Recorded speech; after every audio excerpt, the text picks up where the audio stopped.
My name's Hazel. This is Ashley. We are so thrilled to offer this series once a month. Jim, thank you so much for recording. So anyone who doesn't know, the back of your heads could go viral. Just in case, this is super popular and everyone watches it on the internet. If you're in the line of the camera, that back of your head could also be featured, okay? If you don't want to have that back of your head, you can always move off to the side, okay? Tonight it's all about getting some tips and tricks for how to prepare your properties. I am also going to be taking notes. So Dennis, we're going to have you come on up first. So thank you so much for being here.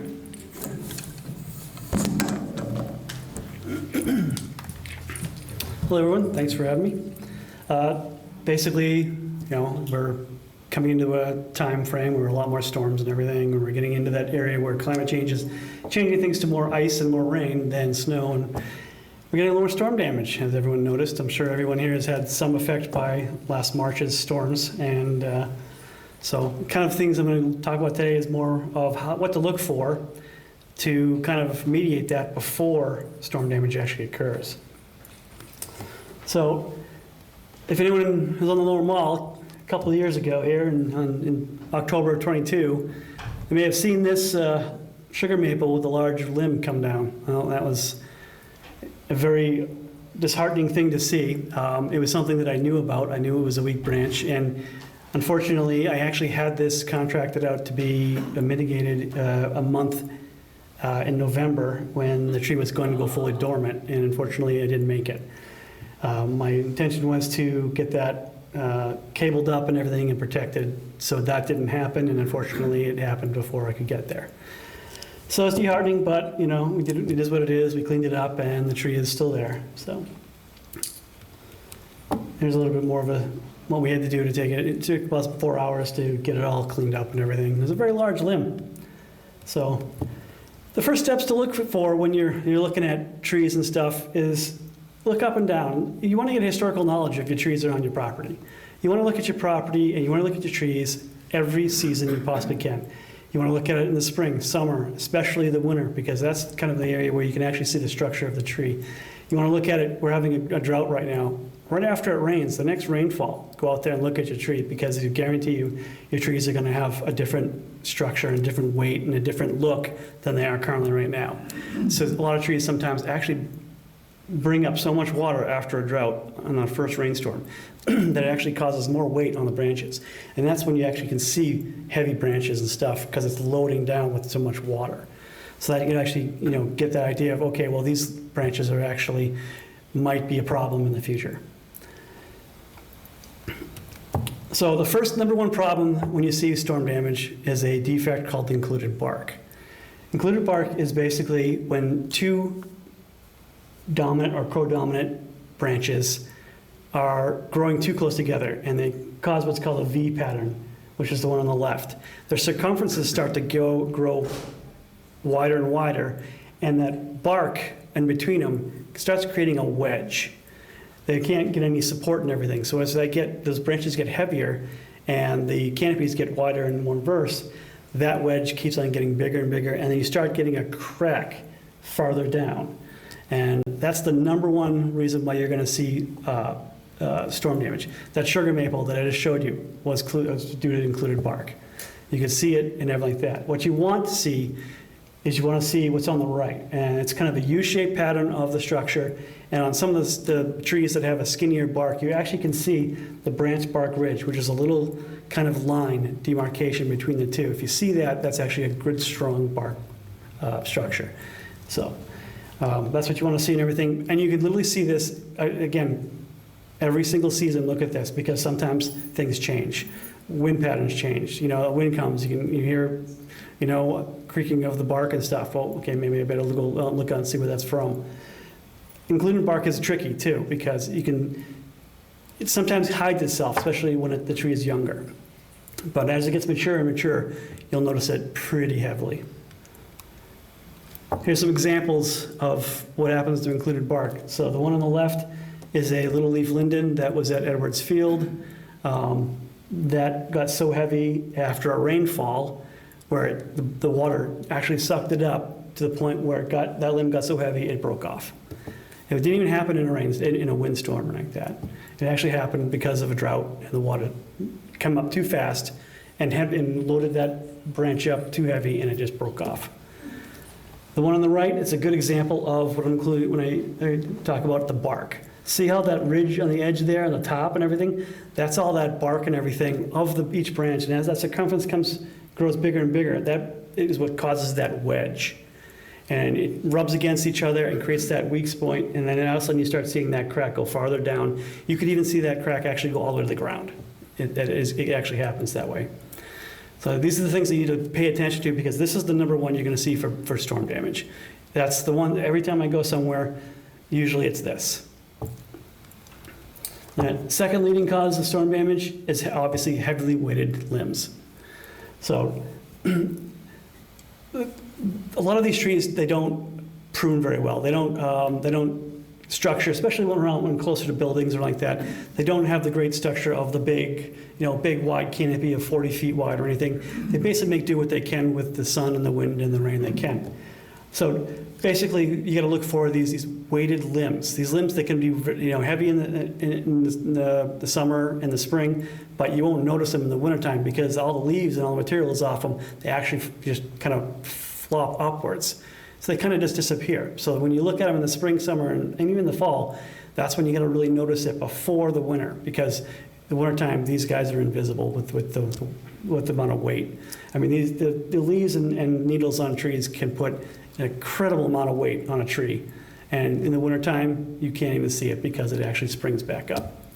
So what you see up top there, that one up there is on the mall. That was an ash tree. That actually, again, was a water weight where after a storm, it was no wind or anything. It was a heavy storm, drenching rain. That ash tree, because it was a drought before, sucked up so much water in such a short time that it put too much weight on that limb and it literally broke off because of the weight of the water. So when I was cutting that off, there was so much saturation in the wood fibers and everything that I had to stop and clean my saw off because there was too much saturation there where it just wasn't allowing me to cut. It was just basically slipping through the fiber. So the one on the bottom there on the left, that's actually what just happened about a week ago at the police station. If you ever see those elm trees on Strandwood Street, you'll notice two of them there. Unfortunately, this one broke out. I was actually there a week prior to look at that and do some pruning on it to clean it up and everything. And then, of course, it came down the week, 3 days later. And now I have to actually take that tree down. It's structurally not sound. The whole top actually broke out too, and it's laying on the cable wire above it. And then the one on the right there, that's an ash tree over by the rec center. And that I did not prune on purpose because I'm using it as an example, as a perfect example of heavily weighted branches. And you can see all the ones on the ground and everything like that. And then that's a perfect indication of, hey, you need to get that pruned or anything, or those will fall, those will fail. But what you will see, and I'm not going to prune these, I'm going to actually take a picture of these in the wintertime. What you will see is all those branches will be sprung up in the air and you won't even notice they're loaded or heavy branches. So here's a couple more pictures here. March of last year, we had that ice storm and everything, that white pine there over by the rec center sign. That's what happened with all the heavily weighted branches and everything. That was scheduled for this coming year to do some work and prune those heavily weighted, and this happened last March. Unfortunately, I had to speed up that time frame, and then in September, which is this year, I just did this about 2 months ago, is I actually did the prune the tree.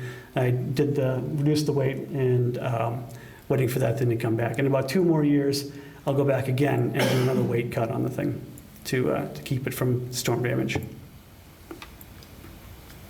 The third cause, and this is a little bit more tricky to detect or figure out, is shallow or reduced true root areas. Now this is kind of a hard thing to do because of course the true roots are actually hidden under the ground. I mean, there's some small indicators that you can look for. Obviously, if one's next to a sidewalk and everything, you can pretty much understand. If it's next to a foundation, you pretty much understand those tree roots are not there. They're gone sideways, or they're not just existent. They have shallow or short rooting systems. The only way to notice this one is to be out in actually a windstorm or a rainstorm and watch the tree itself. If you start seeing it shift back and forth, you start seeing it move in a different direction, that's a good indicator you have shallow roots or short roots. Usually, I'll tell you how to deal with that coming up here in a short second. The one on the right there, that was an ash tree that came down on the Water Street boat launch last month after a windstorm. That was shallow rooted system. That one I knew about, but it was not going to do anything with because it was declining in its own self. The one on the left was in the Jordan Avenue area. That came down, and that one I actually was going to thin the canopy out to try to reduce the amount of sail or the wind pickup, but I never made it. So it came down, unfortunately. All right, how to prevent the damage. There's 3 ways that I usually recommend people how to prevent storm damage in trees. Cable and bracing, structural pruning with weight reduction, and structural pruning with canopy reduction. These things, you do these a lot in the wintertime, but you can do these in the summer and everything too. But these are the 3 things I always recommend people when you walk around and do your evaluation of your trees. These are the things to look for. First one is cable and bracing. We usually use a 3/8 cable or 3/8 threaded rod. Cabling and bracing is one of these things where you probably will need a licensed arborist or a qualified person to do. You don't want to do this on your own, but things like to look for is this is a perfectly good thing to do if you see included bark branching, that defect. Cabling 2/3 of the way up the tree, and then potential doing threaded rods through braces and stuff like that. And a licensed arborist will look at that. He'll know how many braces and stuff to put into there to secure it. I've had some of these trees that are braced and cabled, and they last 30, 40, 50 years with a crack in it. Just last year, I actually have one on the Union Street parking lot here at the library where I actually had it cabled. You would never even know it because the cable actually blends in with the tree. You wouldn't even know it unless you actually look to find it. But I had that done so we can protect that tree from falling more debris and stuff like that because a branch did come down that winter prior. Second is structural prune and weight reduction of limbs. You can kind of see in the red here. You want to prune, when you do a structural prune, you want to get all the rubbing and crossing branches you possibly can. Those are the ones that cause a lot of defects, that cause a lot of weakness in other branches and stuff. And it could get larger and larger and larger, and to the point it'll actually come down in a wind or a storm or anything like that. Water sprouts are a good example. If you go look at a crabapple tree, water sprouts are a very well-known thing on crabapple trees. They're the ones that literally go straight up through the canopy. Those are the ones that are very weak branched. Water sprouts are not structurally sound, no matter how big they are. So those are the ones you want to remove too, because those are the ones that you walk under a tree, it's like you're raining branches. That's usually water sprouts that causes that problem. Broken dead branches, I think that's pretty self-explanatory. Weight reduction is another thing is when you have those heavily loaded branches and stuff, you want to do a weight reduction. So you look at that thing and you take a few branches intertwined, you want to keep it separated, you want the airflow through these branches and stuff. So you start pruning these things to reduce the weight, and the first thing you'll notice when you reduce the weight is these things spring up. Regardless of how many leaves or how many needles and everything that are on it, it will spring up, and that's what you want. You want that branch to spring upwards. Once you have that, then you know you've got the weight off it. So, did I go past that? No, I guess I didn't. Okay. So the third one is the structural prune with crown reduction. Now this isn't topping a tree. Topping is very unethical and not recommended. I don't recommend it, and hopefully arborists that you contract out don't recommend it either. But this is what's called crown reduction. So you got your before, and then you got after, and that's the structural prune and everything. You get all your weight, your water shoots, you get rubbing, crossing, you deaden everything out.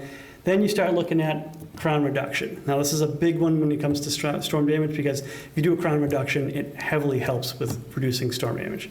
You basically take some selective leaders, but leaving one single leader up there, and then you start reducing that crown all around it and everything. This is a very good thing for reducing storm damage because it actually it reduces a lot of weight in there, it keeps that structure good, and the strength of the actual branches and stuff that are still left are extremely strengthening, and then the plant responds to that and grows out from there. I'll show you an example of that here actually pretty soon. That's the example actually. So the sugar maple that I did, so that's the included bark branch fell over. This is what it looks like in August here last month. What I had done with this, even though the branch came down, I still went ahead and did the reduction, the storm damage reduction on it. So what I did is I did a crown reduction. So I reduced the crown by 1/3. And then I did a structural prune, and I reduced the canopy on that one side. I reduced all the weight out of there. I did reduce the structure and everything, and I reduced the canopy on that. And that's the response the tree gave this year. And it'll be scheduled again in 25, 26 that winter. I'll do another crown reduction on it to help get it thicker, but I won't get it higher, and I won't get it like the point where water shoots or any of that smaller branches start breaking and dying. Is there a reason you do it on one side? The reason because of this is because that large branch that was included bark that came down, I didn't want to do any more pruning on that side. You really only want to do 25% of a tree for pruning per year. Yeah. And that's all I got. Yep. And would you say for like your pruning time, like right now we're in drought, and so if we were to get, it wouldn't be a great time to prune because then No. when the tree sucks up the water, you're putting added weight onto things, so more in the dormant season, like Yep. December through March. Yeah, usually my time frame is after November 15th. Okay. That's when I can safely say, roughly, depends on the season, but that's when most plants go dormant for the season. Yeah.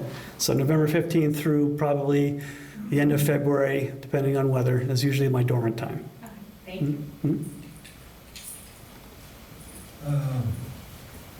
Where would I begin to have the law cover the damage that you get from a windstorm from a tree that does not belong to you? To your neighbor? That's probably more of a legal question for lawyers. Couldn't say that. That is one of those things where it goes with your insurance companies, and lawyers would be the best person to find out that information.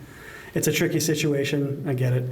I get that question a lot, actually, and unfortunately, I don't have the answer for it. Is it something that goes through the legislature? You potentially could go through legislation, sure, yep. Yeah, talk to your local legislator and have a discussion and see what they said. There's a lot of parameters to that. There's a lot of things that might ebb and flow in that way. There's so many different ways that could actually happen, where you could actually have a tree on your yard that falls on someone else's yard, but is it a line tree where it's both owned by you and another neighbor, or the neighbor? There's so many different variables that might take a little while to figure out there. Because what I don't understand is that I contacted both my insurance company Mm-hmm. and their insurance company, and both of them, although they didn't talk to one another, told me the same thing. Wherever the tree falls, that is the party that is stuck with paying for it, costing over $1,000. Yeah, if it doesn't hit a building or a structure, Huh? yeah, if it doesn't hit your house or a structure, usually the person where the tree falls is the person that picks it, that cleans it up. Yeah. If it hits a structure like your building or a home or a vehicle, that'd be a different story. Well, if it fell on my shed, it's a structure. Yeah, and so that would be a conversation with your insurance company, because, yeah, In Yeah. writing with both of them, mhm, and they agreed. yeah. And that's why I recommend when you look at your trees and everything, look at your trees surrounding around your edges of your property that have potential to cause storm damage and everything, even if they're not yours. You can get an arborist out there and they can give you an assessment. So you have a written assessment saying this tree might have a problem. You can always be good neighbors and say, hey, I just want to talk to you about this. I'm a little scared of the tree that's on your property. While an arborist was here looking at something, they were, look at this tree. They were a little concerned to it. I just wanted to bring it to your attention. So maybe something happens there. Sometimes being good neighbors actually help best. Yeah, I've heard people splitting the cost of managing the tree Yep. and coming to that. Yep, splitting the cost. I've done that a few times with neighboring for town land and private trees too. Mhm. Missy, do you have a question in the back in blue? I saw you raise your hand at one point. Well, that was my question about, do you consult with individual property owners Yep. for the health of a tree? Mhm. Yep, I'll go to people's homes and I'll look at it. I will, if there's issues or things, I would probably say, please contact a licensed arborist to get a second opinion. But yeah, I'm willing to come out to people's homes and take a look at the health of a tree, sure. Okay. Mhm. 'Cause, yeah, I have a tree that I think my husband and I disagree on how to get it. Cement block underneath, it was, yeah. I will say though, everybody in the household owns the tree, so you both have to be on the same field to get it done legally. Yeah, okay. Have you seen the pest that's going after oak trees and like it's a little worm, but like all these big clumps of the oak tree branches are coming down? And it's like these little worms, they're eating the leaves, but like. Are they big green? Sections of the leaves are just like getting bitten off. Yeah, so I think you're describing winter moth. So they're little green inchworms that come down on silks and stuff after a while. Impressive how many branches are down. So we're coming into a heavy flow of that. Usually, if you think of it as a bell curve, insects actually have a population where they're slow and they start population get rise, and then they hit peak, and then they crash, and then they just do that, and then that's what we're at now. We're probably on our way up to peak. We're not peak for winter moth yet. But winter moth is posing a problem. The state does do some biological controls. They have a biological control for it in Harpswell, and it actually is doing very well productively there. Hopefully it spreads over to Brunswick here. You're an arborist, right? Correct, yes. Would you consider, or is it within your purview, to come to a property, my property, for Mhm. example, and look around and say, okay, that tree is subject to problems to your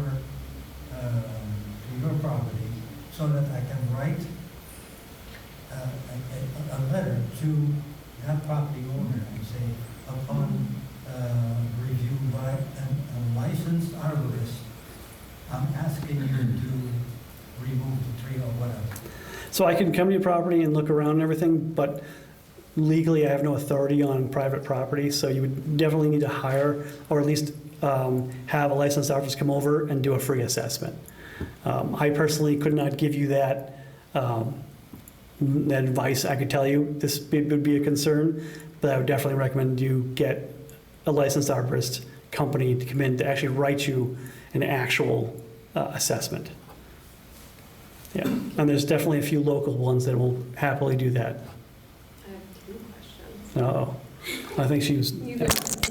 Oops, I'm not correct wrong. I appreciate all your efforts of saving the trees on the mall, but Yeah. why on earth are all the trees on Main Street being cut down? So that's a good question. Yeah. Climate change alone, that should not be done. Yeah, and I did everything I can to save them. I actually, we actually manually removed the bricks to look at the structures of the roots, and the way the sidewalk construction was being done, we would have actually had to excavate all the roots to the point where I couldn't in good conscience sleep at night knowing that tree without those root systems were there, and they were at very high risk of falling over if we had continued on with keeping those trees there.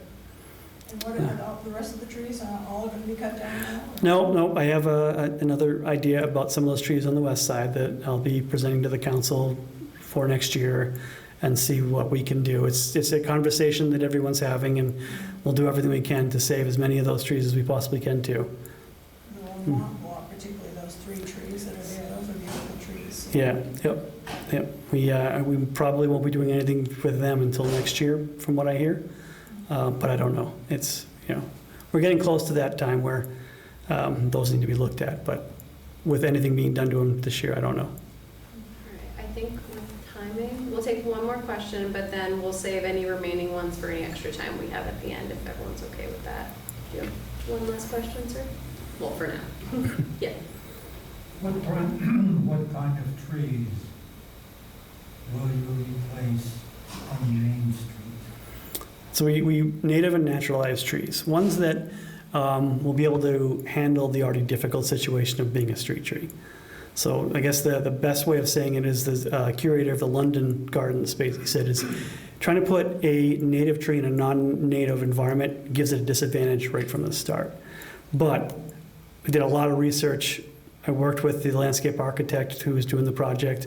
I did a few consulting with some of the arborist companies around town, and we're doing native and naturalized trees. So Princeton elms, we're doing sour gums, also known as black gums for people. We're doing ginkgo trees, we're doing honey locust trees, we're doing red maples, hornbeams. And that's what I could think of right now. There's a few more, or at least one more. Yeah. The ginkgo tree is the only one that I recognize that you mentioned, and that will not have a problem like the maple trees have. The maple tree will do this, and your sidewalk that we spent millions of dollars on will be gone in another 10 or 15 years. Yep. Do it all over again. Well, the new well technology they're building, I made sure they're doing it to the point where we have the best ability for that not to happen in 20, 30, 40, 50 years. We have these systems with these root blockers now installed into the tree wells. So the tree roots will have to either go deeper, under 24 inches, so if we excavate 18 inches again, we don't have to come into the same situation. So hopefully, that's the goal. We're going to pause the tree-related questions for now. I love the enthusiasm, though, so if you have any extra questions, we'll save them at the end. I imagine we'll probably have some extra time, so no worries there.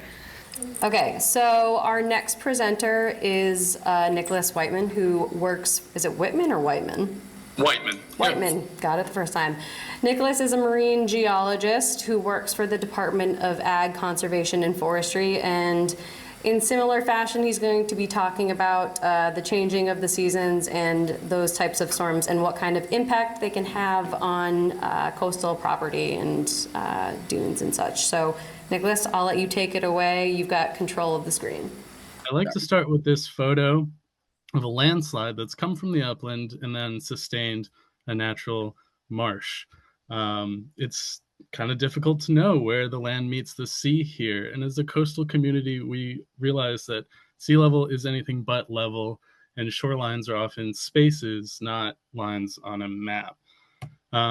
All of you might have a different concept or a different answer for some of these questions, so please kind of keep them in mind as we go along. It's also helpful for me to learn from you what you might define as a shoreline, consider stable, your goals for shoreline stability, and longevity and effectiveness of any of these actions. We'll start with a quick geo lesson, though. I am a geologist.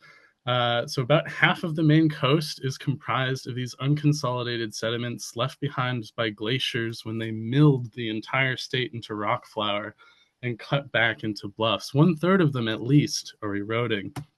When I say unconsolidated sediments, I just mean they're loose. There's nothing binding them together. They're usually not this clean, but you might get the picture. We'll get into the bluff erosion cycle as a resource and as a natural process. On the left, you see the sea level projections for Portland, Maine. We're certain that it's rising. We're uncertain by how much. Maine is currently on track for the intermediate, about 1.5 feet by 2050 scenario. This is a reminder that 2050 is no longer 50 years off, and these lines don't really stop at the edge of the graph. But rising sea levels sustain this bluff erosion process. Water reaches formerly dry hillsides, undermines the toe, encourages a slump, which actually stabilizes and improves the condition of the bluff. It facilitates something like a salt marsh. It's shallower water. It protects our shoreline for quite some time until once again the water deepens at the point in time and the process repeats. Bluffs would not exist without erosion. Unlike beaches and dunes, they don't reform. They're not rebuilt by wind and waves. And this process is how a bluff protects itself. It provides a period of stability. They don't always get worse. And it also provides a sediment that sustains protected intertidal habitats. Coastal bluffs themselves, though, are not specifically protected. The sediment transfer from these bluffs sustains the protected resources: mudflats, sandflats, beaches, dunes, coastal wetlands, shellfish flats. A lot of livelihoods depend on habitats sustained by bluff erosion. And without them, we wouldn't have a lot of these features along the Maine coastline we're familiar with. I mentioned sediment transport. Here's a picture of plume of just suspended clays and silts in the water there. and you see a variety of different habitats. These contributions from the eroding bluff are broken down and distributed. Waves and tidal currents act primarily as a clearing agent. There was a study up in the St. Lawrence that showed almost 80% of your erosion was just exposure to the elements, and that wind and waves just kind of removed what was already vulnerable. Water will distribute it, and it's important to consider the varied presence of upland, high tide, low tide, and subtidal environments. And again, these are integral to these habitats. What about a response? So bluffs have long been prime real estate. We recognize that. They're flat, they're easy to build on, they're great view, and more people have been attracted to the coast. So following a number of landslides that threatened people in public, the Bluff Stability Map series was made in response. And while we're here, I'll remind you that a risk can be defined kind of by how close you are to it.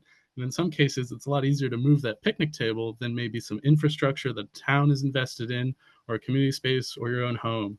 Monitoring is a relatively low cost and effective first step. If you can pay attention to your local environment over time, it really helps provide information on considering what the triggers are and the factors are in an erosion problem. And that preventative action and planning saves money and time. Bluff stability mapping I mentioned was done along the Maine coast. It's updated as we go. They're rated in a color-coded system, classic green, stable, red, highly unstable sort of stoplight style. A particularly tall bluff may be identified as a landslide risk, but that risk isn't necessarily calculated at a given location. So keep that in mind. These maps aren't perfect. They make compromises to help inform you, but may not actually detail the immediate situation. We produce both coastal bluff stability maps and coastal landslide hazard maps. They're kind of similar. The process is related, but the details aren't always identical. When you're on our online map viewer under the Maine Geological Survey hazard page, there's a video to explain how the maps are used, how to choose your layers and what you might be interested in. You can place an address and search a location. The coastal bluff stability maps are often more popular, and they really kind of comment on the activity of erosion at a bluff face. And so I'll ask you to consider activity maybe more than stability when you evaluate these environments. The landslide maps take a little bit more into account what's going on internally, the size and shape of the bluff. But again, a reminder that we haven't necessarily gone and probed it.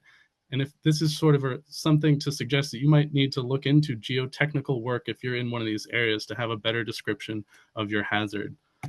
And this is just a broader view of what some of those bluff stability maps look like along the coast.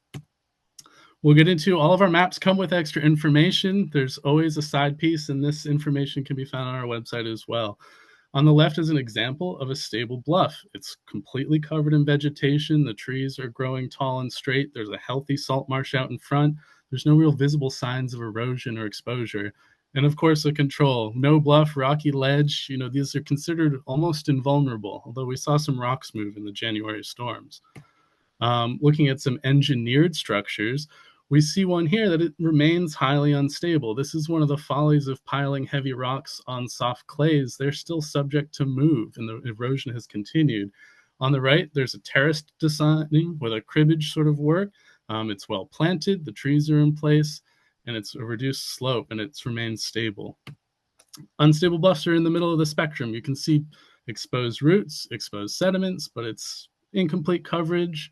We're seeing a bit more erosion activity here. It may be episodic, like when we have a storm come through and knock something loose, and then remain stable for quite some time. It may improve its stability, or it may worsen. So these are, again, things that you can monitor to understand your risk. Highly unstable bluffs are just that. You can see that there is a chronic problem here. It's hostile to anything that is working naturally to stabilize it. There's not a lot of vegetation that can stay put.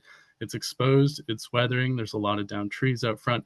These are symptoms to recognize where it's a much more active situation.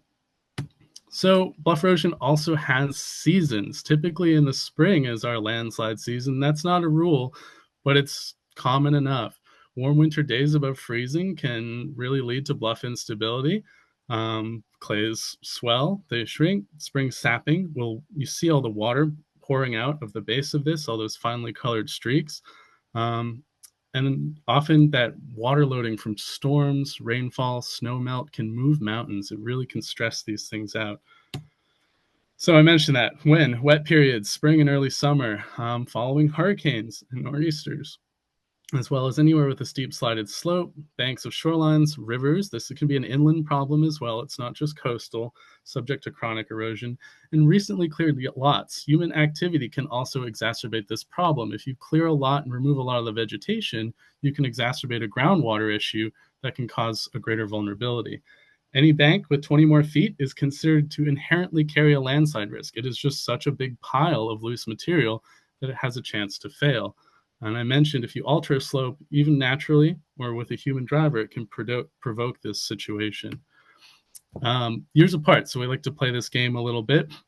I wouldn't fault anyone for looking at the scene on the left and wanting to address this. And this is a case where you would call in, say, a geotechnical consultant or talk to us at Maine Geological Survey and try to understand the risk of this situation. But years apart, the one on the right actually came later. It naturally stabilized. There was really nothing at risk at the top. There's no property. It's just a park.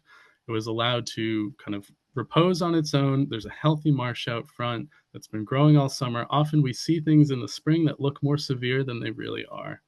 And not to cheat anybody, but March 2024. So it did take a hit in the storms, but you'll notice it's way more of a reduced, gentle grade.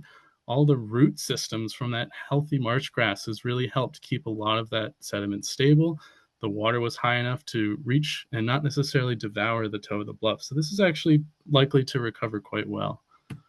So I mentioned land use is a major influence on erosion vulnerability. Often without the canopy, it's nice to have an arborist with us today. There's a lot of rainfall and rainwater impacts, groundwater impacts. It could be a leaky system from infrastructure as well. Anything that puts water into these loose sediments can expand them and put pressure on them. And here also we see after a land clearing that gullies, water moves quicker. It drains off the surface faster. It brings material with it. And the only reason these trees are here now is because the lawnmower can't navigate what's happened after the clearing. So considering some strategies, whether you're a community or a municipality or just a local homeowner, you'll need to know that all strategies are going to require some accommodation space. It's really difficult to move forward into a rising sea level scenario. If something has eroded, it's likely that anything you put back might also be subject to increased stress. Contiguous projects are more successful than individual efforts. Working on a system-wide level, working with your neighbors has been shown to be more resilient and have less sort of impacts on either side. So you want to consider a strategy that blurs the line. I mentioned that it's hard to tell where the shoreline is here. You want a nice, completely covered area that adds stability and has an adaptation to it. Slow water down, manage your upland inputs, foster an adaptive environment, and maintain a strong upland connection. If you have just shallow roots, they really can't hold on to much of this material, and it's easier for it to break free. We will always recommend grading back steep slopes. If do nothing is not an option, we will tell you, relieve some of that overburden, grade back, make it easier for things to take hold. And we will always recommend planting something vegetative. Those roots work so well to hold material in place. There's a lot of work going on now where you can still use ballast stone, but integrate it in a hybrid way to hold even the stone in place. And again, consider in many ways the hazard is defined by how close you are to it. Consider harm's way in all of your planning efforts as well. Monitoring for erosion rates can give you a sense of how much time and how much investment you might like to make in a certain situation. So some stability first aid. Remember that I said weathering of exposed sediments is a major factor. And you see this hard-packed, baked and vulnerable stuff after an old landslide. And often this will go untreated for many years and get worse. Stability isn't just about steep slopes. It also involves reducing environmental stress. And I borrow this example from John McLean at Maine DEP, who works with a lot of the nature-based solutions, that raindrops can do a lot of work when you add them all up. So when you manage fluctuations like wet, dry, hot, cold, freeze, thaw by stabilizing these vulnerable sediments, it can make a really big difference in first aid and having less of a problem down the line. And that vegetation really excels at this and provides physical protection as well. I mentioned as well, bluff erosion cycle. The sea level really defines the shoreline. It's clear in this photo where sea level spends most of its time and concentrates its effects. For regulatory purposes, highest annual tide and highest astronomical tide are used. You'll see that in permitting, you'll see that in planning, but those lines are moving. It's something to consider down time. Shoreline stability becomes a challenge when the sea level itself is unstable. Traditionally, a lot of efforts have been placed landward of the mapped line to avoid a resource, but we understand now that this interferes with sediment transport and negatively affects adjacent areas. So any hold the line strategy that can be gray, that can be green, will face deeper water over time. And so you really need to plan carefully where you're taking your action and work with environmental conversion, not necessarily against it. We call it coastal squeeze. There are some places where the erosion cannot happen fast enough for the intertidal environments to adapt. And so this is why habitat nature-based solutions are such a common part of the conversation now. They work to strengthen over time and blur that line. So who really doesn't want more shoreline? Some tools and resources, and this can be provided towards the end, but if you go to our maine.gov DACF Maine Geological Survey website, we have a hazard page for many things, bluff stability mapping that I showed earlier, sand dune maps for other coastlines. Coastal Property Owner's Guide is full of fantastic information for managing your coastal property or perhaps native plantings. It's important to check your flood zone maps. We saw during the January storms, a lot of them were fairly accurate, even if the wind direction wasn't as expected. And the sea level ticker is full of useful information as well. There's also the landslide hazard resources, again from the hazards page, landslide guide, susceptibility mapping, some information on what to recognize. The landslide story map, phenomenal, about the history of Maine landslides, even the prehistory of Maine landslides, and some of the technology we use to try to address this hazard.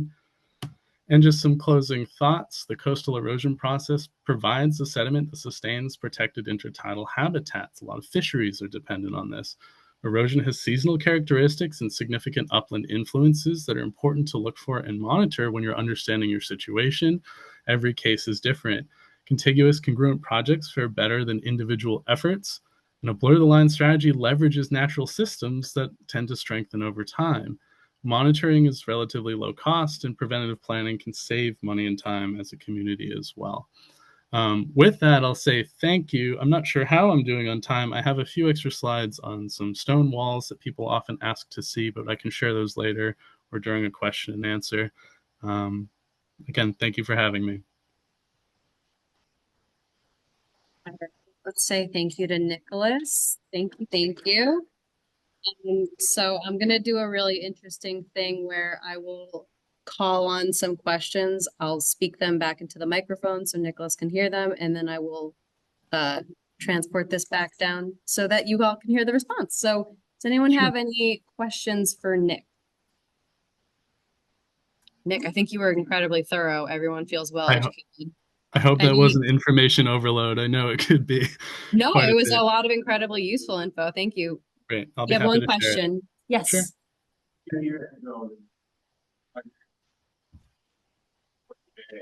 Okay.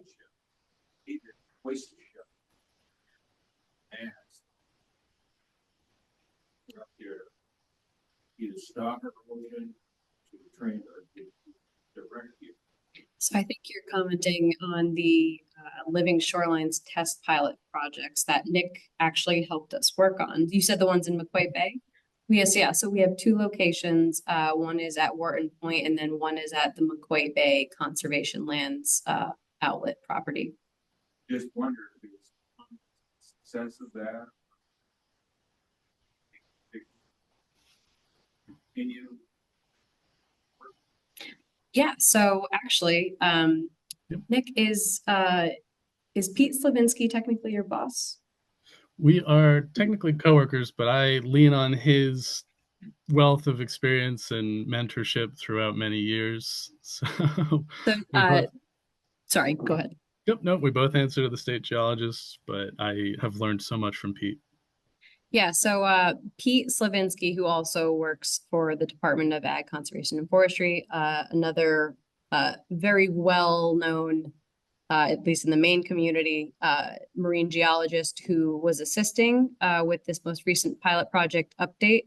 And we actually, thanks to our lovely, I like to call him our TV3 guru, Jim Nealon, we just finished putting together a video of a workshop that we held at the end of August that actually reviews the progress that was made to date, because that initially was a project that began in 2017, testing from 2017 to 2020 or 2021, I believe, but testing one method in particular.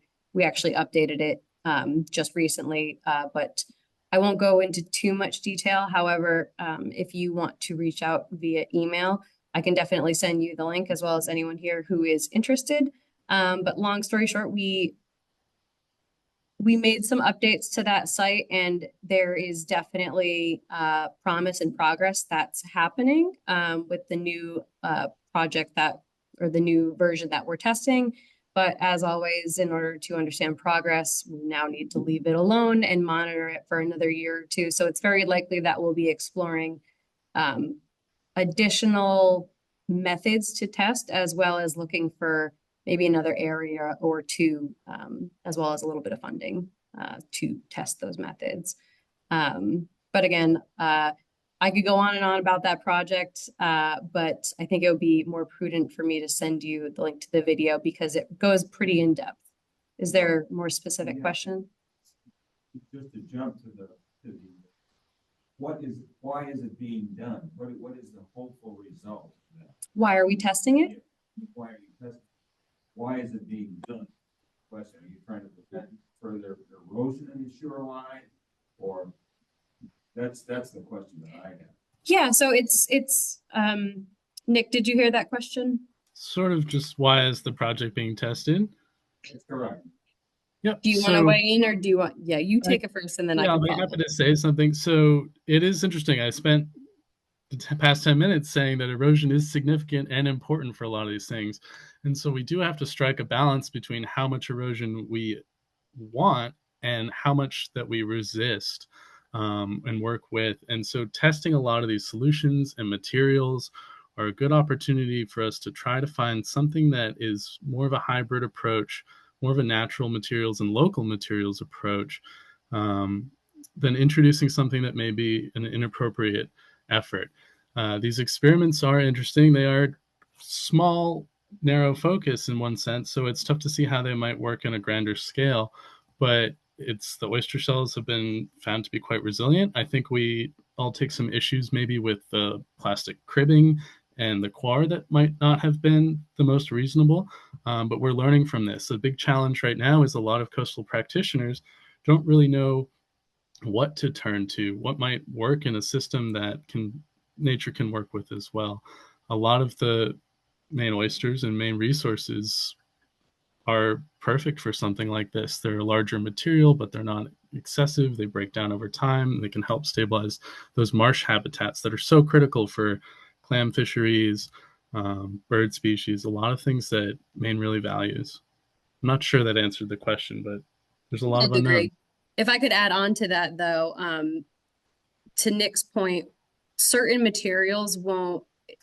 The use of oyster shells in those areas seems to be working, but that doesn't necessarily mean it would be effective, say, in your backyard if you had coastal property. It's all kind of site dependent. That's why we're constantly looking into what other communities have done, things they've tested, the areas in which they've tested, what those factors are, so that we can inform how we update and advise people who are looking for similar resources. But that is something that we are currently investigating. This Living Shorelines project with the oyster shells is just one thing that we've tested. And I believe Nick touched on this a little bit, but it's just another way to provide, as he said, less intrusive materials that are more in line with the natural environment, but also to encourage more effective solutions in place of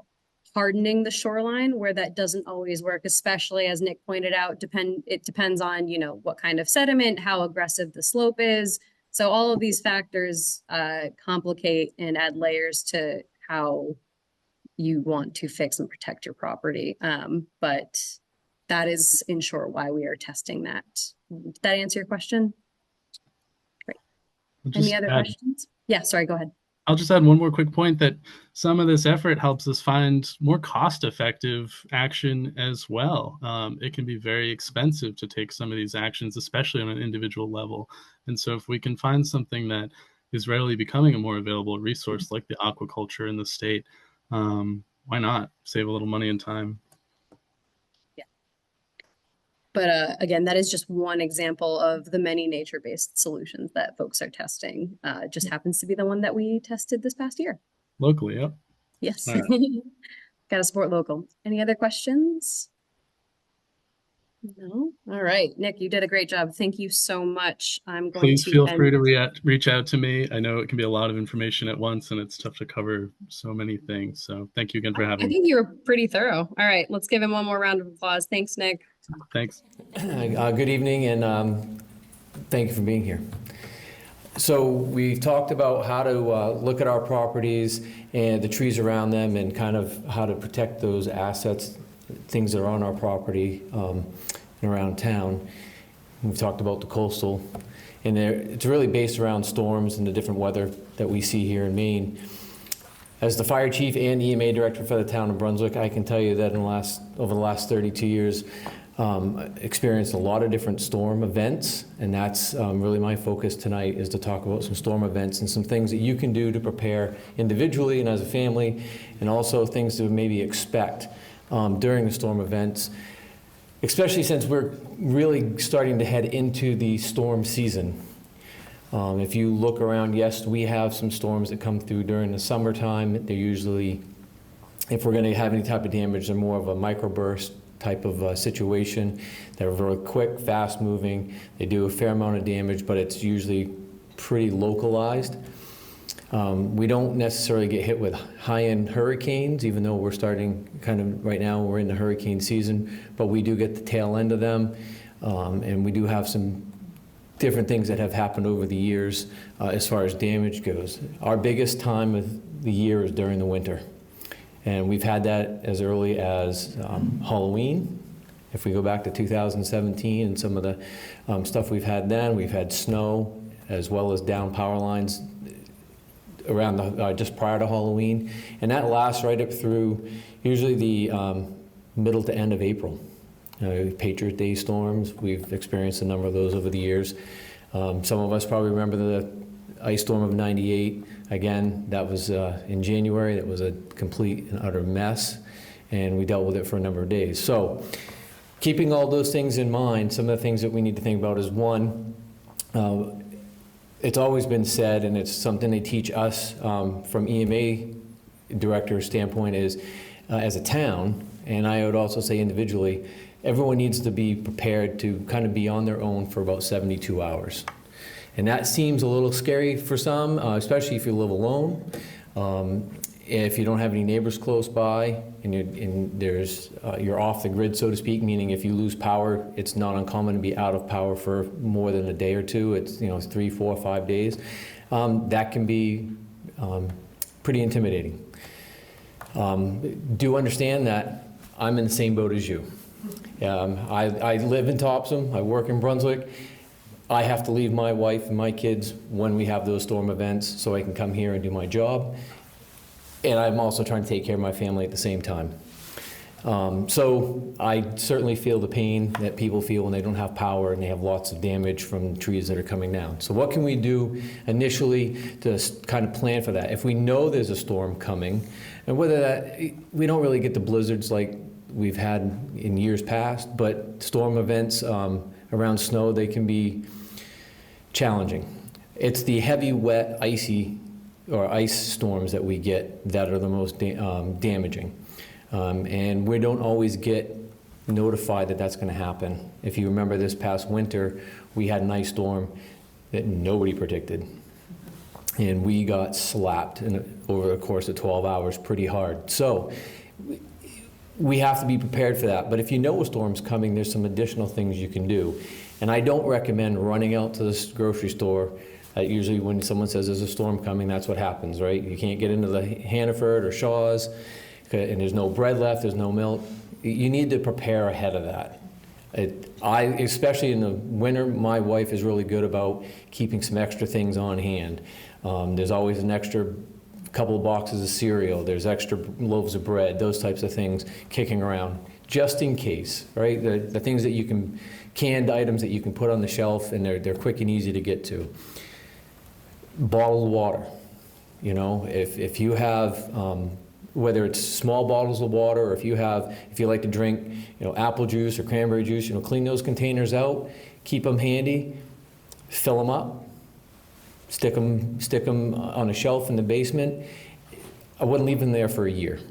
But if you know that over the next couple weeks we might have some storms, or there's a storm coming, grab some of those, fill them up.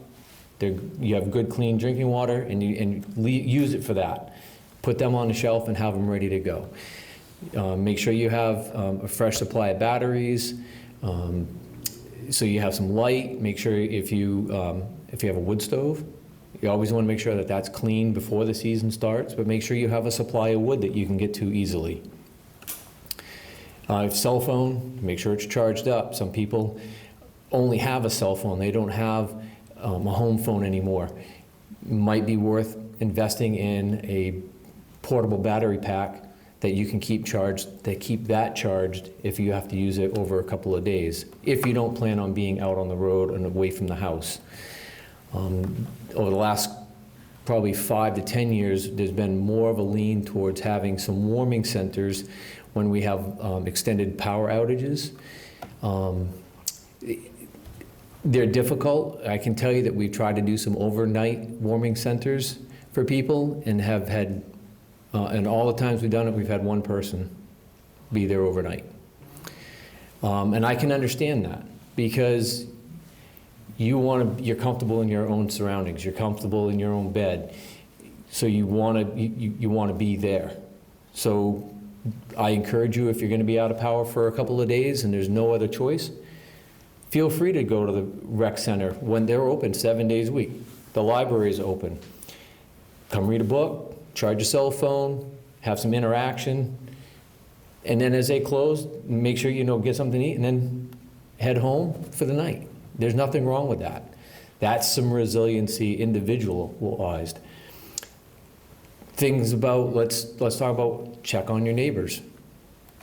We have an older population in the audience tonight, but that, if you live out in the country, the rural area, and there's not a lot of people close by, you certainly should be making those phone calls. If you don't have family close by to check on you, or you to check on them, talk to your neighbors, get to know them, make sure that you have some connection. Mr. Smith lives in a much closer neighborhood area. You still want to talk to your neighbors. You still want to get to know them, so that they can look over and say, geez, we haven't seen Mr. Smith out. We haven't had power for 3 days. Someone should probably give him a phone call, check on him. Have some of those numbers handy by. Make sure that you have your medications. If you take medications, make sure that you have enough supply there. Don't wait till, I'll be okay till Friday and then I'll call my order in. Well, during the winter, those things change too quick, and you may not be able to get out of your driveway, you may not be able to get to the store. If you remember the storm that we had this past winter, 98% of the area did not have power. There was one gas station, and it was in Lisbon, that had power. So these things happen, and we can't always plan for them when you listen to the news and hear that it's coming, because that one came and no one was expecting it. Down power lines, communication lines. I'm just going to tell you right now, don't touch them. We see people out all the time trying to move power lines. Oh, there's no power in the area, I should be safe. I'm going to tell you right now, it's not safe. One of my guys lives up in the Turner area, and during one of the storms this past winter, he volunteers up there. There was a call to a resident. They hadn't had power all day, and all of a sudden, they had some power in the house, and the refrigerator was working, but nothing else. But they didn't have any power. So they called the fire department. They got looking around. About 4 or 5 doors down, someone had hooked up a generator improperly and backfed into the CMP system. It would have been matter of fact, the homeowner actually said, yeah, I was getting ready to go to work, and I was gonna move that line out of the way because no one has power, and I was just gonna leave for the day, but decided not to. But that line was energized. So, since we're talking about generators, if you have a generator, you need to set it up properly. You need to maintain it properly. You don't want it in your garage. You don't want it inside the garage door, even with the garage door open. Carbon monoxide likes warmer temperatures. So if it's running, even if it's exhausting out, it's going to want, if there's wind blowing or anything, it's going to want to come into the garage. And if it's connected to the house and you open the door, it's going to, that carbon monoxide is going to suck right into the house. Carbon monoxide is a silent killer. And I can't tell you how many calls we've gone to during storm events and found carbon monoxide in the house.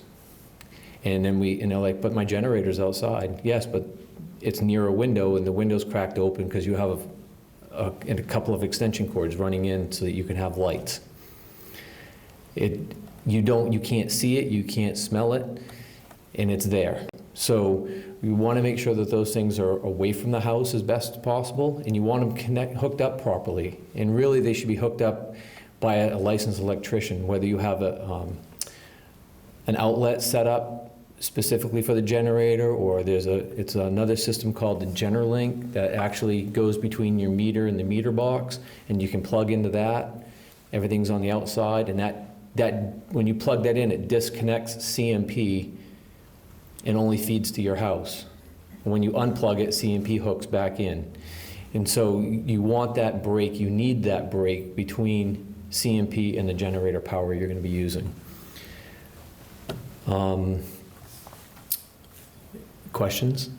I've just thrown a lot of stuff on the table, so I like the little interactive part there. If someone has specific questions about storm events, or it could be, how does power get put back on? Hey Ken, really quick, if someone says, or if someone asks a question and it's a little soft-spoken, if you could just repeat it. Absolutely. That would be super awesome. Yeah, absolutely. You know, people sometimes have questions, power's out, why is it taking me so long to get my power back? So I'll ask the question myself, how does that work? It's pretty complicated in a sense, so think of it, let's talk it down a little bit. If someone has a car accident and takes out a pole out on Mere Point Road, does anyone live on Mere Point? Okay, and you lose power, you lose it for a couple hours usually, and then it's back up and running. Because it's an isolated incident, and they know that they can go down to a certain point just prior to the accident, and they can disconnect power and make that one section safe to work on, clean up the accident, fix the pole, the line, whatever happens to be, and we're good to go. They re-energize, you have your power back, and everyone's happy. But in a storm, and trees coming down, and everyone here has seen the trees come down, they come down in force. It's not usually one or two, it's usually 10s and 20s and 30s, and there's piles of them everywhere. CMP has to, everything's done in circuits, so they'll kill the circuit and make sure that that circuit is safe and there's no power running there. But then they have to send someone down every single road and section of that line to figure out what the damage is. Do we have just some trees down? Is it one line? Is it two lines? Is it a broken pole or two broken poles? Do we have transformers that have been damaged? So there's a lot of information that has to be gathered and come back. Well, then they have to prioritize. They have to prioritize, is there a hospital on the circuit? Is there public safety on the circuit? And the other thing they look at is, what's the biggest bang for the buck? If I can put a couple of crews on this one section and I can get 50% of the customers all up and running and done, they're going to do that. So they kind of start in and work out. The further out you are, chances are the longer you're going to be without power. They also look at three-phase power versus single-phase. And three-phase power is if you're driving down the road and you look up and you see three primary lines which are at the very top of the poles running, that's three-phase power. That's their transmission line. So they work very hard to keep those up and running. and then they branch out to the smaller sections after that. So it's a very systematic process that they go through. And the chances are, if we don't have power in Brunswick because of a big storm, then everyone around us is in the same boat. And so they have to get those crews in, and if they haven't had a chance to plan, like they did back in January when we had the really big storm, they didn't have a chance to plan and bring in crews. If we know 3 or 4 days in advance that we have a storm coming, because I've participated in those phone calls, these conference calls, CMP sits in that office during the planning stages, and they're on the saying, okay, we've contacted Connecticut, New York, some Canadian companies, because they're not going to be affected by the storm, and they're bringing crews in. And they drive in, they pre-stage, and that way if the storm hits, they have the crews already here. If they don't know it's coming, they can't do that. They have the agreements in place, but now the storm hits, they were caught off guard, now they're making phone calls. Well, those line workers have to get their gear, and they have to drive to the affected areas, and then they're broken up. CMP breaks them up and says, all right, we need so many crews here, we need so many crews over here in the Brunswick area, and so on and so forth. And then, mind you, they probably just drove 8 hours. So now they need a mandatory break. And then during the storm, if they're here during the storm, they don't like to work at night. It's dangerous. The storm's going on. So unless it's a life safety situation where we have a car that got trapped and there's electrical lines involved, or if we have a structure fire during that, they'll send someone to that. Other than that, if they send anybody out, it's going to be to cut power to make it safe so that we can either hopefully get the road opened up, because that's our other concern, at least here in Brunswick. If I can't get to the Mere Point Road all the way down to the end, that's a problem. We have a lot of houses. If I can't get somewhere and there's only one way in, we need to get that cleared. So we'll get CMP to come in and just cut the power to make sure it's going to be safe. And then because Public Works won't cut those trees up and move them if there's wires involved. So then I have to let them know, hey, Public Works, everything's safe. There's wires there, but they've cut them. You can just push them out of the way and we're good. And they'll do that. So there's a very systematic process to how we do that. And it's always about life safety first. And part of that is, one, the responders' safety, the residents' safety, and then obviously access. Because again, when Mere Point is cut off, that's a really good example. There's a lot of houses, a lot of people that live down that end of town that if that's cut off, that's not good. We have a lot of elderly live down there. We go down there quite a bit for EMS calls and what have you. So we don't want to get trapped, because one of those storms last year, we had a Public Works employee that was trapped for a few hours on the wrong side of the tree, so to speak. So they can't do their job if they're trapped either. So that's how the power line system works. Yes, I have a special number that I can call. I will tell you that I don't call that number on a regular basis. When I call that number, it's because I have a really bad problem and they know to answer it. If I call them on every single little thing, they'll stop answering the phone for me. So I say that because I've had people upset call me 3 days into something saying, you need to do this. I don't have control over that as a general rule, but I can put in some input, and they'll sometimes ask me, all right, Chief, you give me your top 3 things that need to be fixed right now, and I will do that. But I prioritize it. Is it the hospital involved? Is it all the there's some areas of town where there's a lot of nursing homes and what have you. I go to those areas first, because those are the high value, when I say high value, as in life safety value, that I need to make sure are up and running. When you have people on potentially life support systems and what have you, those things they go right up to the top of the list in my book, and that's what we do. Questions? Yes, ma'am.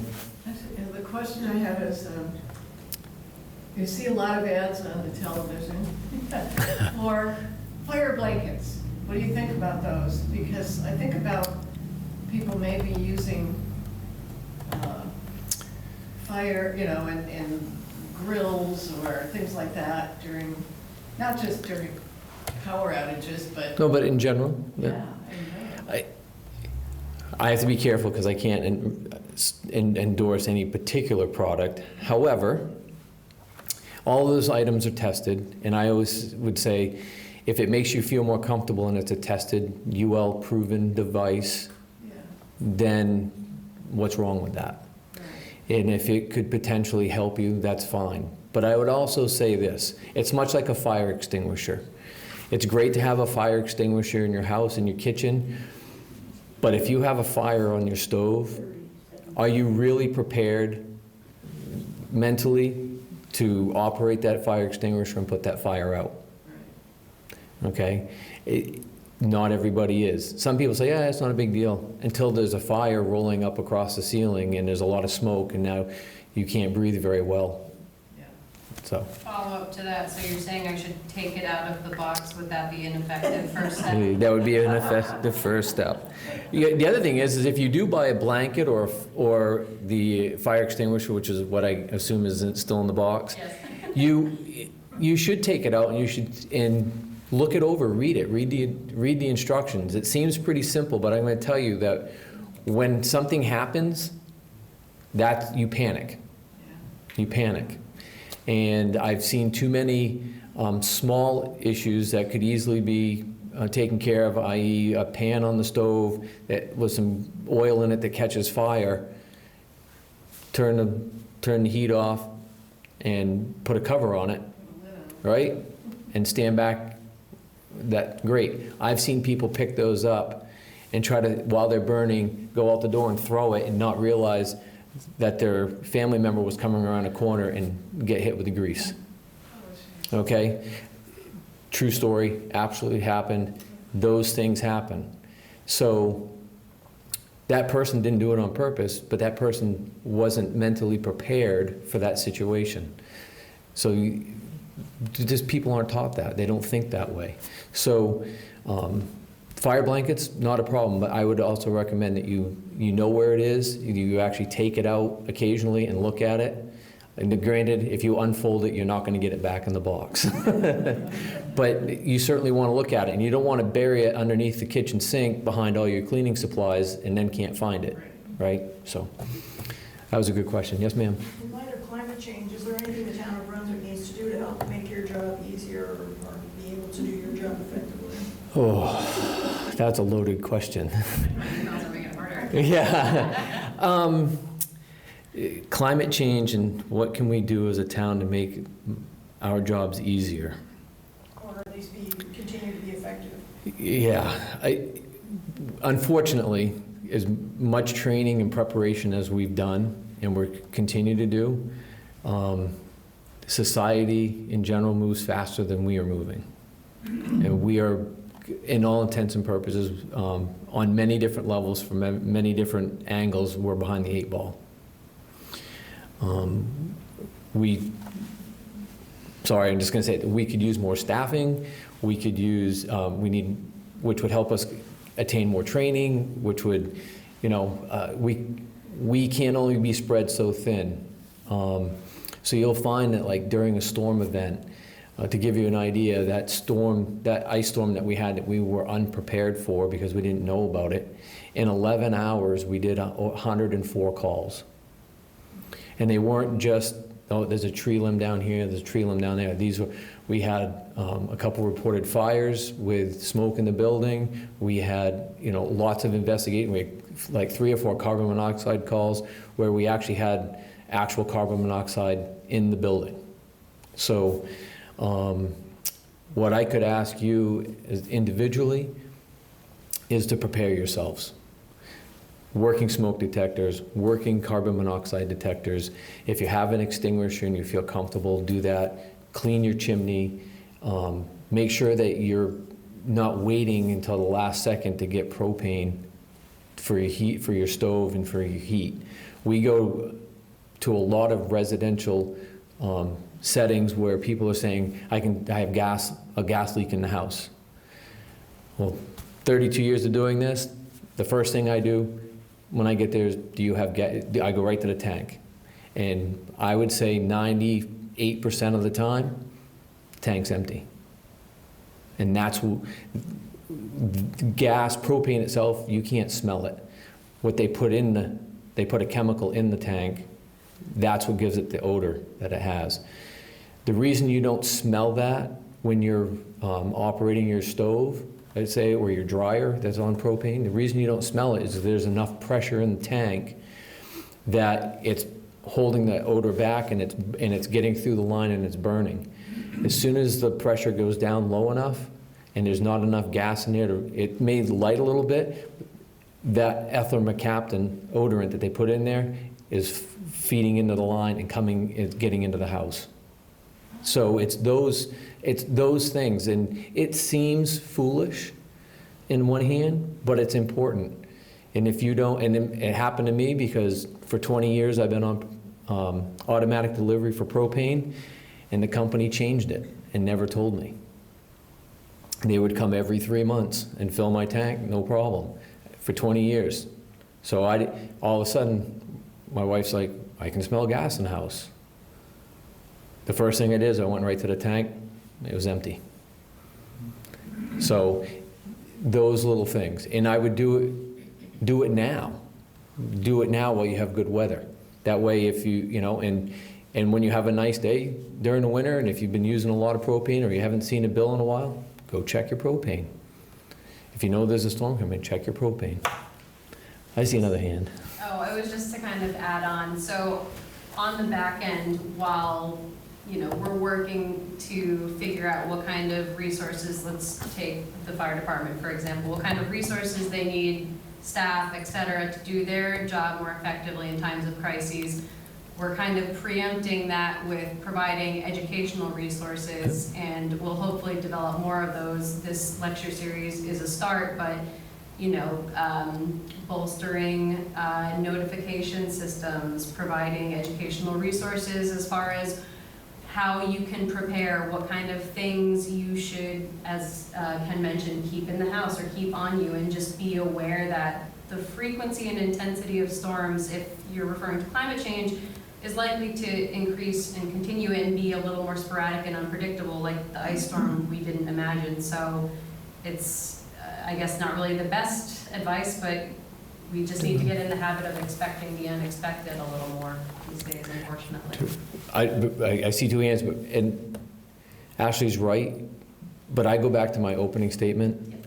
You need to be prepared, and I like 72 hours is the golden number, 72 hours. That doesn't mean if you have a problem, a serious problem or an issue or a major concern, then you call the fire department or you call 911 and they'll send us out. They're really good about that, letting us know what's going on, and we'll come out and help you figure out what the situation is.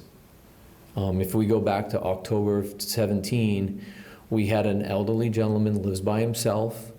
He's on oxygen. He lives on a very long driveway, windy, down through the trees, not easy to get to.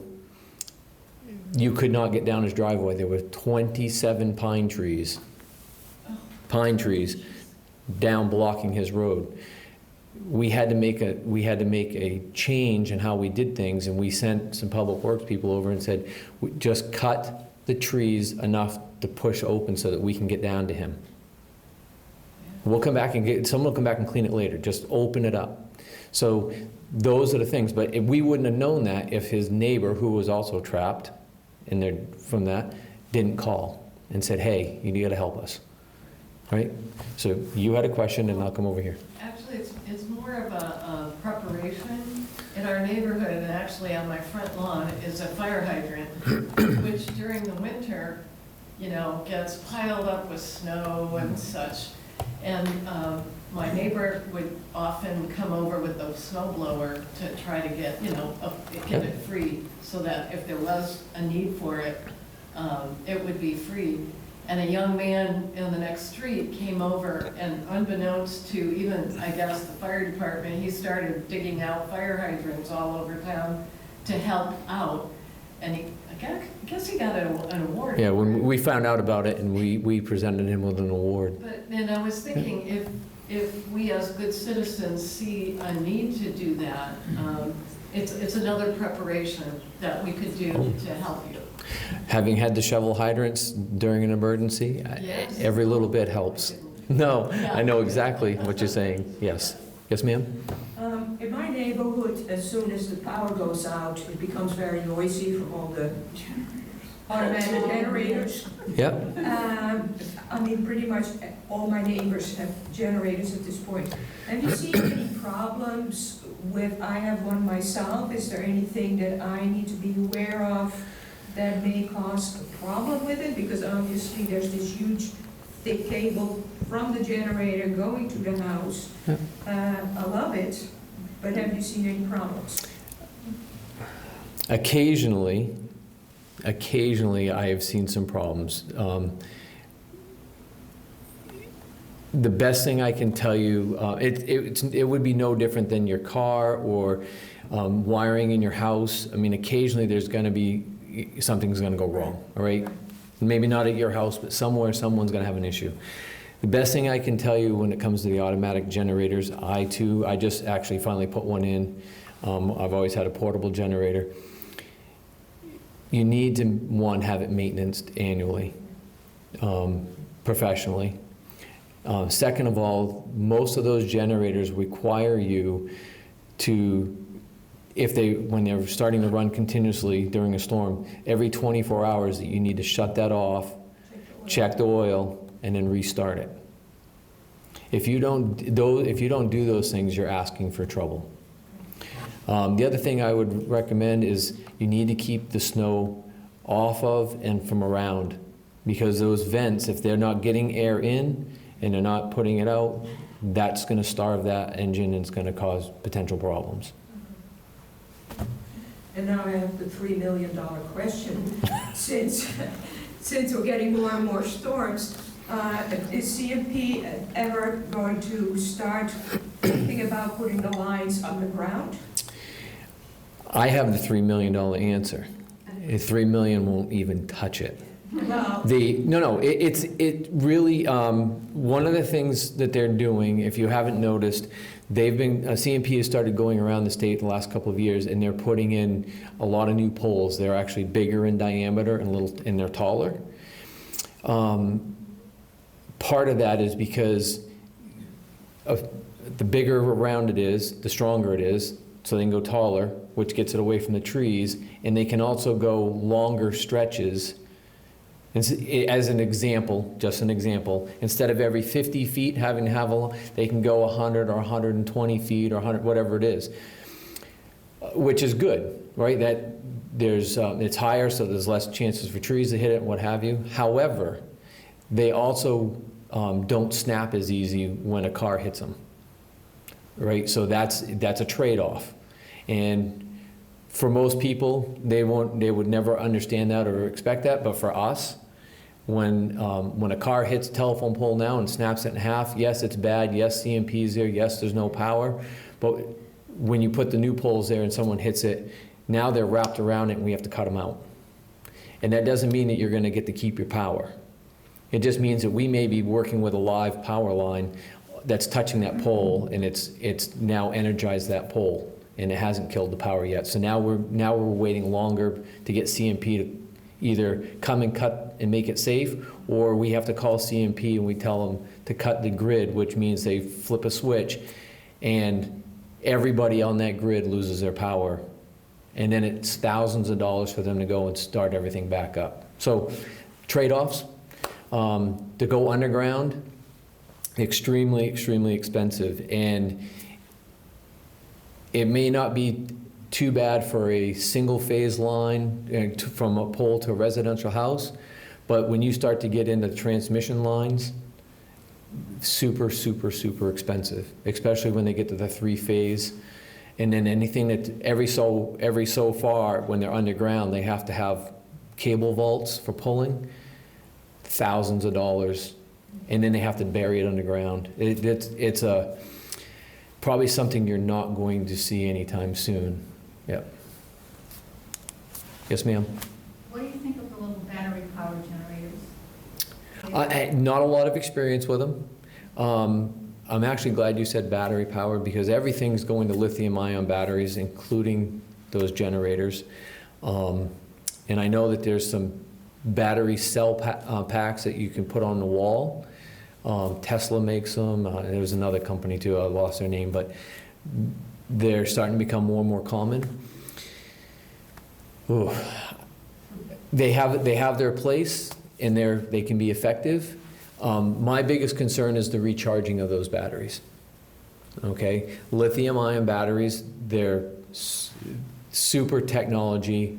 If you got a cell phone, you probably have a lithium ion battery there. Everything new has got some form of a lithium ion battery in it. Battery powered tools, the lithium ion batteries. But if they're damaged, and you may not realize it, dropping a battery, and you put it in a charger and you walk away from it, that battery, the lithium doesn't like air. And when it has a coating around it. And when that's broken and the air gets to it and it overheats, it starts to burn. And it burns hot and it burns fast. And we're starting to see more and more lithium ion battery fires because of that. And so I would recommend, if you're going to have one of those types of generators, that when you're charging it, that you're home and available to keep an eye on it, and that you keep it charged up. Maybe you pick a time that, every couple weeks. I'm not sure what the recommendation is because I don't have one and I haven't played with one, but I'm sure there's a recommendation on how often those need to be charged to make sure they're maintained. But when you do that, you want to make sure that you're available to keep an eye on it, at least be at home while it's charging. And I wouldn't necessarily charge it in my basement or in the house. I'd try to charge it out on the back deck or something away from the house. Maybe time for one more. I saw two hands go up. He's got my email address, so we're going to go over here real quick. I was wondering what your experience with electric cars are and accidents, and have you faced that much at all? You're jinxing me tonight. No, electric vehicles, they're more and more every day. They scare me a lot, not from the emissions and driving and all that. What scares me is it's called thermal runaway when those battery packs let go. You can't put them out. Water doesn't put them out. You can put them in a pool of water. They're going to burn until they're done. PFAS will do it. Unfortunately, none of it will. I know what you're saying, but it won't. There's nothing. They've done studies. When you see a vehicle fire like that on the side of the road and they say it took 30 or 40,000 gallons of water to put it out, they didn't put it out. The battery finally burned out.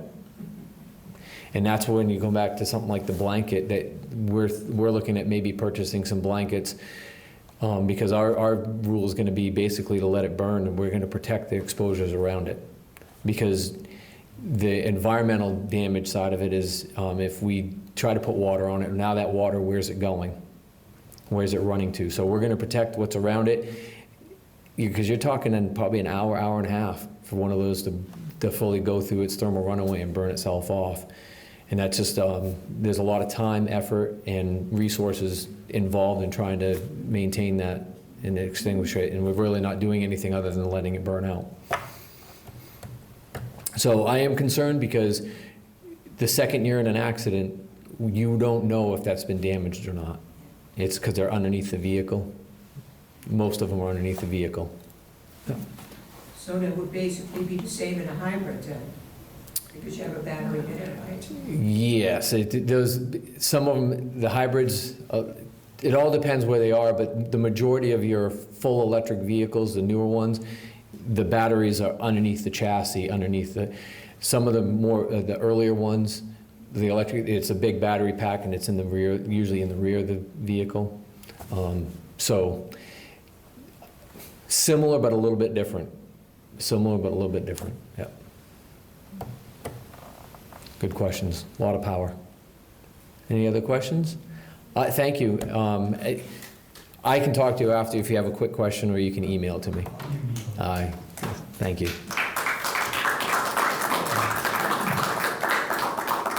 All right, that concludes lecture number 8. Just to reiterate, we do this every month, the third Wednesday of each month, same time, same place. You can come visit Hazel and I. I believe next month's lecture is on winter-specific preparations. So if you haven't yet signed up or registered to get emails, there's a sign-up sheet over there if you'd like. Hazel and I do our best to send out a notice of each new presentation each month at the first week of each month. So if you're interested, we'll be happy to share that info with you. But otherwise, a link to this recording and past recordings is available on the town's calendar. So again, just go to the third Wednesday of each month. It should be there. And if you don't see it, my email is listed on the town website as well. I'm the environmental planner, acharleston@brunswickme.org, or you can reach out to Hazel. One of us can definitely provide that for you. Thanks for joining. Thank you.